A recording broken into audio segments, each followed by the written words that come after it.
കേരളത്തിലെ വേനൽക്കാലം ആരംഭിക്കുമ്പോൾ തന്നെ സാധാരണക്കാരുടെ ഉള്ളിൽ ഭയവും തുടങ്ങാറുണ്ട്.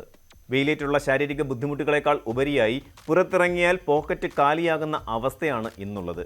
കൊടും ചൂടിൽ തൊണ്ട നനയ്ക്കാനും ശരീരത്തിന് അല്പം കുളിർമ നൽകാനും പ്രകൃതി കനിഞ്ഞു നൽകിയ അമൃതാണ് കരിക്ക് അഥവാ ഇളനീർ. എന്നാൽ ഇന്ന് വഴിയരികിൽ വണ്ടി നിർത്തി ഒരു കരിക്ക് വെട്ടിക്കുടിക്കാമെന്ന് വിചാരിച്ചാൽ വലിയ വില കൊടുക്കേണ്ട അവസ്ഥയാണ്. ഒരു കാലത്ത് സാധാരണക്കാരൻ്റെ ദാഹശമനിയായിരുന്ന കരിക്ക് ഇന്ന് സമ്പന്നരുടെ മാത്രം പാനീയമായി മാറുന്ന കാഴ്ചയാണ് നാം കാണുന്നത്. 35-40 രൂപയ്ക്ക് സുലഭമായി ലഭിച്ചിരുന്ന കരിക്കിന് ഇന്ന് 65-70 രൂപയാണ് പലയിടത്തും ഈടാക്കുന്നത്. യാതൊരു നിയന്ത്രണങ്ങളുമില്ലാതെ കുതിച്ചുയരുന്ന ഈ വിലക്കയറ്റം കേവലം സാമ്പത്തിക പ്രശ്നം മാത്രമല്ല, മറിച്ച് ഒരു വലിയ ചൂഷണത്തിൻ്റെ നേർചിത്രം കൂടിയാണ്. കരിക്കിൻ്റെ വില ആരാണ് നിശ്ചയിക്കുന്നത് എന്നത് വലിയൊരു ചോദ്യചിഹ്നമാണ്. കർഷകന് ന്യായവില ലഭിക്കുന്നുണ്ടോ എന്ന് ചോദിച്ചാൽ അതുമില്ല. ഇടനിലക്കാരുടെ വലിയൊരു ശൃംഖലയാണ് ഈ വിപണിയെ നിയന്ത്രിക്കുന്നത്. അവരുടെ ലാഭക്കൊതിയാണ് വില 65-70 എത്തിക്കാൻ കാരണം. ഈ പോക്ക് തുടരുകയാണെങ്കിൽ വളരെ വേഗം തന്നെ ഒരു കരിക്കിന് 100 രൂപ നൽകേണ്ടി വരുന്ന അവസ്ഥ ഉടൻ തന്നെ ഉണ്ടാകും. വില ഇത്രയധികം കൊടുത്തിട്ടും ഗുണനിലവാരമുള്ള കരിക്ക് ലഭിക്കുന്നുണ്ടോ എന്ന് ചോദിച്ചാൽ അവിടെയും നിരാശയാണ് നമുക്ക് ഫലം.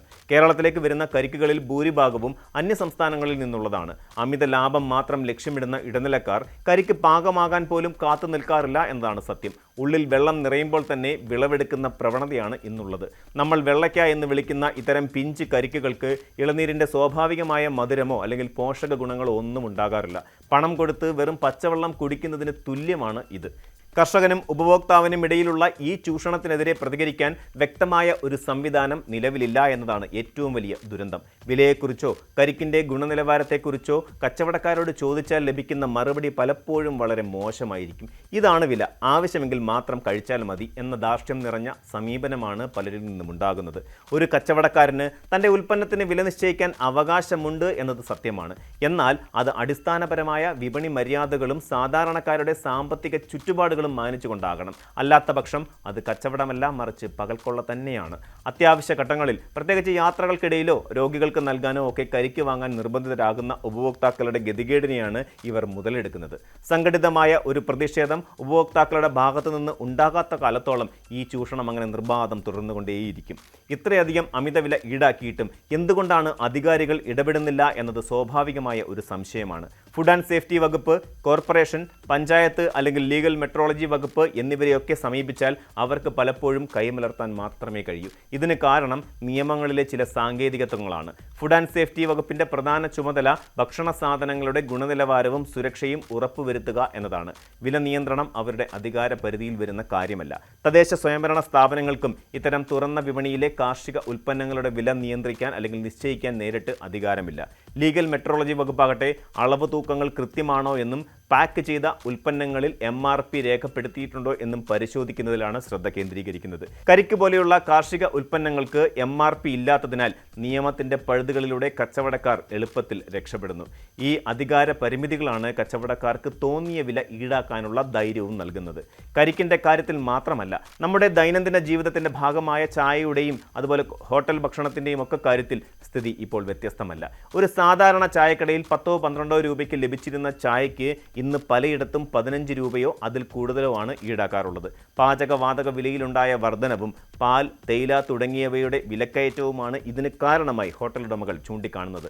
എന്നാൽ ഈ വിലക്കയറ്റത്തിന് ആനുപാതികമായ വർധനവല്ല മിക്കയിടത്തും ഉണ്ടായിട്ടുള്ളത്. ഗ്യാസ് വില കുറയുമ്പോഴോ സ്ഥിരത കൈവരിക്കുമ്പോഴോ ഈ കൂട്ടിയ വില കുറയ്ക്കാൻ ആരും തയ്യാറാകാറുമില്ല. ചായയുടെ വില 15 ആയപ്പോൾ പലഹാരങ്ങളുടെ വിലയും അതിനനുസരിച്ച് കുത്തനെ കൂട്ടിയിരിക്കുകയാണ്. ഹോട്ടലുകളിലെ ഊണിൻ്റെയും മറ്റ് വിഭവങ്ങളുടെയും വിലയും സാധാരണക്കാരുടെ ബജറ്റ് തെറ്റിക്കുന്ന രീതിയിലാണ് ഇപ്പോൾ വർദ്ധിച്ചുകൊണ്ടിരിക്കുന്നത്. ഒരു കുടുംബമായി പുറത്തുപോയി ഭക്ഷണം കഴിക്കുക എന്നത് വലിയൊരു സാമ്പത്തിക ബാധ്യതയായി ഇന്ന് മാറിയിരിക്കുന്നു. മെനു കാർഡിൽ പലപ്പോഴും കൃത്യമായ വില രേഖപ്പെടുത്താതിരിക്കുകയോ അല്ലെങ്കിൽ അമിതമായ വില രേഖപ്പെടുത്തി ഉപഭോക്താവിനെ ചൂഷണം ചെയ്യുകയോ ചെയ്യുന്ന പ്രവണത ഇപ്പോൾ വ്യാപകമാണ്. ഹോട്ടലുകളിലെ ഇത്തരം അമിത വില ഈടാക്കുന്നതിനെതിരെ ലീഗൽ മെട്രോളജി വകുപ്പിൽ പരാതി നൽകിയാൽ അവർക്ക് പരിശോധന നടത്താനും പിഴ ഈടാക്കാനും സാധിക്കും എന്നത് മാത്രമാണ് ഇതിൽ ഏക ആശ്വാസം. എന്നാൽ എത്ര പേർ ഇത്തരത്തിൽ പരാതിയുമായി മുന്നോട്ട് പോകാൻ തയ്യാറാകാറുണ്ട് എന്നത് ചിന്തിക്കേണ്ട ഒരു വിഷയമാണ്. അടുത്തിടെയായി ഹോട്ടലുകളിലെ അമിത വിലയ്ക്കെതിരെ നിരവധി പേർ സാമൂഹിക മാധ്യമങ്ങളിലൂടെ രംഗത്ത് വരുന്നത് ശുഭസൂചനയാണ്. വില ചോദിക്കുമ്പോൾ ഹോട്ടലുടമകൾ കാണിക്കുന്ന ധാർഷ്ട്യവും അവർക്ക് ലഭിക്കുന്ന ചുട്ട മറുപടികളും അടങ്ങുന്ന വീഡിയോകൾ ഇന്ന് സോഷ്യൽ മീഡിയയിൽ വൈറലാണ്. ഉപഭോക്താക്കൾ തങ്ങളുടെ അവകാശങ്ങളെക്കുറിച്ച് കൂടുതൽ ബോധവാന്മാരാകുന്നു എന്നതിൻ്റെ തെളിവാണിത്. എന്നാൽ ഇത്തരം ഒറ്റപ്പെട്ട പ്രതിഷേധങ്ങൾക്കപ്പുറം ശാശ്വതമായ ഒരു പരിഹാരം ഈ വിഷയത്തിൽ ഉണ്ടാകേണ്ടതുണ്ട്. സർക്കാർ തലത്തിൽ ശക്തമായ ഇടപെടലുകൾ ഈ മേഖലയിൽ അനിവാര്യമാണ്. ഹോർട്ടികോർപ്പ്, VFPCK പോലെയുള്ള സർക്കാർ ഏജൻസികൾ മുഖേന കർഷകരിൽ നിന്ന് നേരിട്ട് കരിക്ക് സംഭരിച്ച് ന്യായവിലയ്ക്ക് വിൽക്കാനുള്ള സംവിധാനങ്ങൾ വിപുലീകരിക്കണം. ഇത് ഇടനിലക്കാരുടെ ചൂഷണം തടയാനും വില നിയന്ത്രിക്കാനും സഹായിക്കും. ഹോട്ടലുകളുടെ കാര്യത്തിൽ കൃത്യമായ വിലവിവര പട്ടിക പ്രദർശിപ്പിക്കുന്നുണ്ടെന്ന് ഉറപ്പുവരുത്താൻ തദ്ദേശ സ്വയംഭരണ സ്ഥാപനങ്ങളും ലീഗൽ മെട്രോളജിയും സംയുക്തമായി പരിശോധനകൾ കർശനമാക്കണം. അമിതവില ഈടാക്കുന്നവർക്കെതിരെ മാതൃകാപരമായ നടപടികൾ സ്വീകരിക്കണം. ഏറ്റവും പ്രധാനമായി വേണ്ടത് ഉപഭോക്താക്കളുടെ ജാഗ്രതയാണ്.